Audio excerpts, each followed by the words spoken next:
በየዓመቱ ከ37 ዓመት በላይ የሆናቸው በሺዎች የሚቆጠሩ ሴቶች እርጉዝ ሆነው ጤናማ ልጆችን እንደሚወልዱ ብነግራቸውስ? ነገር ግን ደግሞ ሌሎች ብዙ ሴቶች ያልጠበቁት ችግሮችን ሊጋፈጡ ይችላሉ። በስራ፣ በገንዘብ ሁኔታ ወይም ተስማሚ የሆነ የትዳር አጋር እስክታገኙ ድረስ እርግዝናን ለማዘግየት እያሰባችሁ ከሆነ ይህ ቪዲዮ በሕይወታችሁ ከምትወስኗቸው ትልልቅ ውሳኔዎች አንዱን ሊያሳውቃችሁ ይችላል። ዛሬ ሴቶች ከ37 ዓመት በኋላ ለማርገዝ ሲወስኑ ሊያጋጥሟቸው የሚችሉ 12 አስፈላጊ ችግሮችን እነግራቸዋለሁ። ግን አንድ ጠቃሚ ነገር አለ። ይህ ቪዲዮ እናንተን ለማስፈራራት አይደለም። በርካታ ሴቶች በ30ዎቹ መጨረሻና በ40ዎቹ መጀመሪያ ጤናማ እርግዝና ወቅትን ያሳልፋሉ።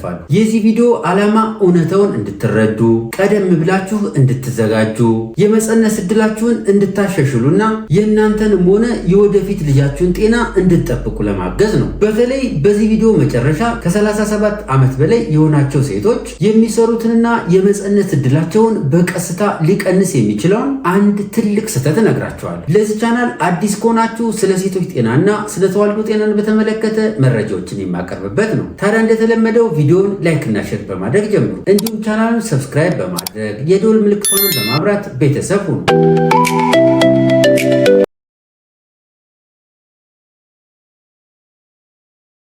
ሰላም ውድ ቤተሰቦች፣ ዶክተር መሰለ ነኝ፣ የጽንስና ማህፀን ስፔሻሊስት ሐኪም። ዛሬ ከ37 ዓመት በኋላ ያሉ ሴቶች በሚያረግዙበት ወቅት ሊያጋጥሟቸው የሚችሉ 12ቱን መሰረታዊ ችግሮች እነግራቸዋለሁ። አንደኛ፣ ከ37 ዓመት በኋላ የመፀነስ አቅም በፍጥነት ይቀንሳል። ከ37 ዓመት በኋላ በፍጥነት ከሚታዩ ለውጦች አንዱ የመፀነስ አቅም በፍጥነት መቀነስ ነው። ሴቶች ሲወለዱ በህይወት ዘመናቸው የሚኖራቸውን እንቁላል ይዘው ይወለዳሉ። በየወሩ የእንቁላሎች ብዛት እየቀነሰ ይሄዳል። የእንቁላሎች ጥራትም ከእድሜ ጋር እየቀነሰ ይሄዳል።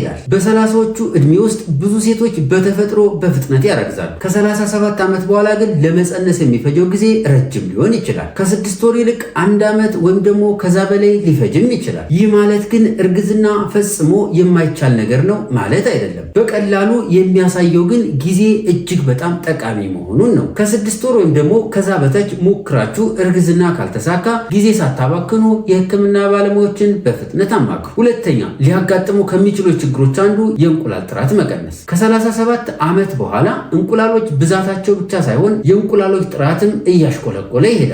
እንቁላሎች ዕድሜ ሲጨመርባቸው የክሮሞዞም ችግሮችም የማጋጠም ዕድሉ ይጨምራል። ታዲያ ዝቅተኛና ጥራት የጎደላቸው እንቁላሎች በተሳካ ሁኔታ የመራባት ዕድላቸው እየቀነሰ ይሄዳል። ይህም ዕድሜ እየጨመረ ሲሄድ የማርገዝ አቅም እየቀነሰ እንደሚሄድ ከሚያደርጉ ምክንያቶች አንዱና ዋነኛው ነው። ሶስተኛ፣ ውርጃ የማጋጠም ዕድል ሊጨምር ይችላል። ብዙ ሴቶች ውርጃ የማጋጠም ዕድል ዕድሜ እየጨመረ ሲሄድ ሊያጋጥም እንደሚችል ላይረዱት ይችላሉ። ለዚህ ችግር ከዋነኞቹ ምክንያቶች አንዱ በፅንሱ ላይ ሊያጋጥሙ የሚችሉ የክሮሞዞም ችግሮች ናቸው። ተፈጥሮ በመደበኛነት ሊቀጥሉ የማይችሉ እርግዝናዎችን ብዙ ጊዜ እንዳይቀጥሉ ያደርጋል። ከ35 ዓመት በኋላ የሚያጋጥሙ እርግዝናዎች ላይ ውርጃ የማጋጠም ዕድሉ እየጨመረ ይሄዳል። ከ40 ዓመት በላይ ከሆነ ደግሞ የበለጠ ይጨምራል። አራተኛው ችግር የክሮሞዞም ችግር የማጋጠም ዕድሉ ይጨምራል። ሌላው አስፈላጊው ነገር እንደ ዳውን ሲንድረም ያሉ የክሮሞዞም ችግሮች ናቸው። የእናት ዕድሜ እየጨመረ ሲሄድ ፅንስ በሚፈጠርበት ወቅት የክሮሞዞሞች ትክክለኛ ክፍፍል ላይ የመዛባት ዕድል ይኖረዋል። አሁን ያሉ የምርመራ አማራጮች እነዚህን ችግሮች በመጀመሪያዎቹ የእርግዝና ወቅት እንኳ ለመለየት ያስችላሉ። ስለዚህ ከ37 ዓመት በኋላ አለ እርግዝና ላይ የእርግዝና ክትትልን ቶሎ ብሎ መጀመር በጣም አስፈላጊ ነገር ነው። አምስተኛው ችግር ለማርገዝ የሚፈጀው ጊዜ ሊረዝም ይችላል። ብዙ ጥንዶች ለመፀነስ የሚፈጀውን ጊዜ ዝቅ አድርገው ይገምታሉ። ፍጹም ጤናማ የሆኑ ጥንዶች እንኳ ለመፀነስ ወራት ሊፈጅባቸው ይችላል። ከ37 ዓመት በኋላ ደግሞ ትዕግስት በጣም አስፈላጊ ነገር ነው። ነገር ግን ደግሞ በጊዜው ምርመራና ሕክምናዎችን ማድረግ በጣም አስፈላጊ ነው። መደበኛ የግብረ ስጋ ግንኙነት እያደረጋችሁ ለ6 ወር ያህል እርግዝና ካልተከሰተ ምርመራዎችን ጀምሩ። ቀላል ምርመራዎች ሊታከሙ የሚችሉ ችግሮችን በቀላሉ ሊለዩ ይችላሉ። ስድስተኛ፣ የማንነት ሕክምና የማስፈለግ ዕድሉ ሊጨምር ይችላል። ከ37 ዓመት በኋላ ያሉ ሴቶች እርግዝና በሚሞክሩበት ወቅት የሚከተሉት የህክምና አማራጮች ሊያስፈልጋቸው ይችላል። የእንቁላል እድገትን የሚያነሳሳ ህክምና ወይም ደግሞ ኦቪሌሽን ኢንዳክሽን የምንለው፣ በማህፀን ውስጥ የወንድ የዘር ፈሳሽን ማስቀመጥ ወይም ደግሞ IUI የምንለው፣ እንዲሁም IVF ስለዚህ እነዚህ የህክምና አማራጮች ሊያስፈልጋቸው ይችላል። ህክምናው ቀደም ብሎ መጀመርም የስኬት እድሉን ሊያሻሽለው ይችላል። ብዙ ጊዜ መጠበቅ የእንቁላል ጥራት እየቀነሰ ስለሚሄድ የመሃንነት ህክምናዎች የስኬት እድልን ሊቀንስ ይችላል። ስለዚህ ብዙ ጊዜ ማባከን አያስፈልግም። 7ኛ በእርግዝና ወቅት የሚያጋጥም የስኳር በሽታ እድል ሊጨምር ይችላል። እርግዝና በኢንሱሊን የመስራት አቅም ላይ የተወሰነ ተጽዕኖ ሊያሳድር ይችላል። ሴቶች ደግሞ እድሜያቸው ሲጨምር ሰውነታቸው የደም ስኳርን ለመቆጣጠር ሊከብደው ይችላል።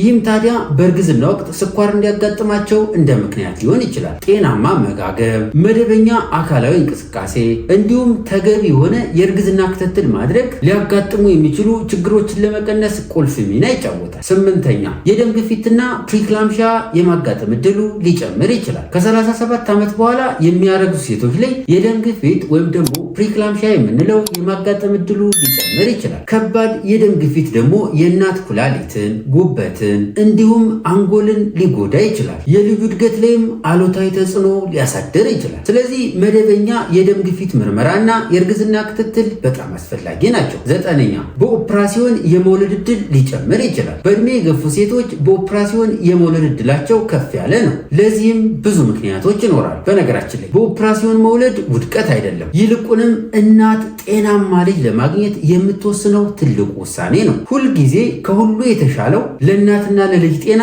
የተሻለው አማራጭ ነው። 10ኛ ያለ ጊዜው የመውለድ እድል ሊጨምር ይችላል። ከ37 ሳምንት በፊት የሚወለዱ ህፃናት የመተንፈስ ችግር፣ የመመገብ ችግር እንዲሁም በሆስፒታል ረዘም ላለ ጊዜ የመቆየት ችግር ሊያጋጥማቸው ይችላል። ጥንቃቄ የተሞላበት የእርግዝና ክትትል ችግሮችን ቀደም ብሎ ለመለየት ይረዳል። እንዲሁም ያለ ጊዜው የመውለድ እድልንም ሊቀንስ ይችላል። 11ኛ ቀደም ሲል ከነበሩ የጤና ችግሮች የተነሳ ተጨማሪ የእርግዝና ችግሮች ሊያጋጥሙ ይችላሉ።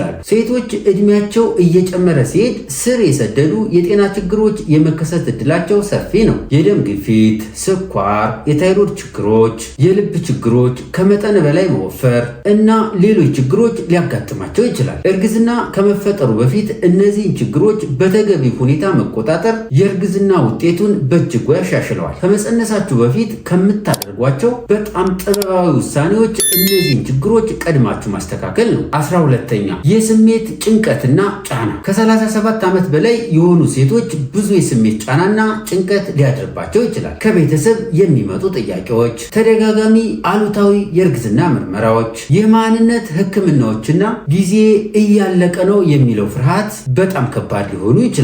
አስታውሱ፣ ጭንቀት ብቻውን ብዙ ጊዜ መሃን አያደርግ። ነገር ግን የአእምሮ ጤናን መጠበቅ አጠቃላይ ጤናችንን የመጠበቅ ያለ ትልቅ ዋጋ አለው። ከ37 ዓመት በላይ ሆኗችሁ ለማርገዝ እያሰባችሁ ከሆነ በፍጹም ተስፋ አትቁረጡ። በ30ዎቹ መጨረሻና በ40ዎቹ መጀመሪያ ያሉ በጣም ብዙ ሴቶች በተፈጥሮ አርግዘው ጤናማ የእርግዝና ሂደትን አሳልፈው ጤናማ ልጅን ይዘዋል። ታዲያ ዋናው ነገር ፍርሃት ሳይሆን ዝግጅት ነው። እርግዝና ከመከሰቱ በፊት ፎሊክ አሲድንና ሌሎች ወሳኝ ማሟያዎችን ቀድማችሁ ጀምሩ።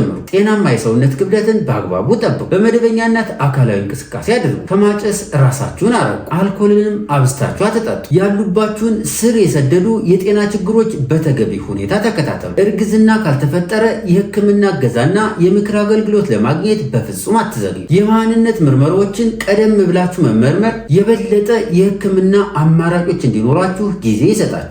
ውድ ቤተሰቦች በዚህ ጉዳይ ላይ ወይም ደግሞ በሌሎች የጤና ጉዳዮች ላይ ጥያቄዎች ወይም ደግሞ አስተያየቶች ካላችሁ አስተያየት መስጫው ላይ አስቀምጡልኝ። በተቻለ መጠን ለጥያቄዎች መልስ ለመስጠት እሞክራለሁ። ይህ ቪዲዮ ጠቃሚ ነው ብላችሁ ካሰባችሁ ለሌሎች ሰዎችም እንዲደርስ ላይክ እና ሼር አድርጉት። እንዲሁም ቻናሉን ሰብስክራይብ በማድረግና የደወል ምልክቷን በማብራት ቤተሰብ ሁኑ። ለዛሬ ያዘጋጀሁት ይህንን ይመስላል። በቀጣይ በሌላ ፕሮግራም እስከምንገናኝ ቸርን ሰንብት።